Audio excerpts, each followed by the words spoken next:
தேவன் தெரிந்து கொள்ளப்பட்ட ஸ்தலத்தில் இரு. தேவன் தெரிந்து கொள்ளப்பட்ட ஸ்தலத்தில் நீங்களும் இருக்கணும், அங்கே தசமத்தும் செலுத்தணும். அப்போது உங்களுக்கு ஆசீர்வாதம். வானத்தின் பணகலிகளை திறந்து இடங்கொள்ளாமல் போகப்பட்ட அவன் ஆசீர்வதிப்பனும் இல்லையோ என்று சோதித்துப்பார். இந்த தசமாக கொடுக்குறவனும் கஷ்டப்படுறானே, ஏன் அந்த கேள்வி இருக்கிறது. நீ கொடுத்து கர்த்தரவனை ஆசீர்வதிப்பார். இருந்ததானே கொடுப்பான். அவனே கஷ்டப்படுறான், அவன்கிட்ட போய் தசமாக கொடுன்னா அவன் ரிவர்ஸ்லேயே போயிடுறான்.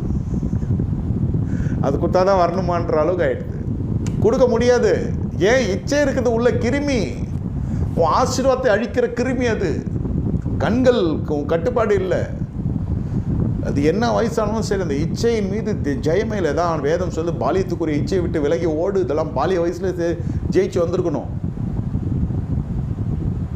இதெல்லாம் பாலிய வயசில் அந்த சத்தியத்தை கேட்கல, அந்த சத்தியத்தை பிரசங்கிக்கல. தேவன் ஆசீர்வதிப்பா, தேவன் சொங்க கொடுக்குறா, கர்த்தர் நல்லவர், இயேசுனால யாரா இயேசு கெட்டவன்னு சொன்னது? இவன் கெட்டவனா இருக்கிறான், இயேசு நல்லவன்னு சொல்கிறவனா இவன் கெட்டவனா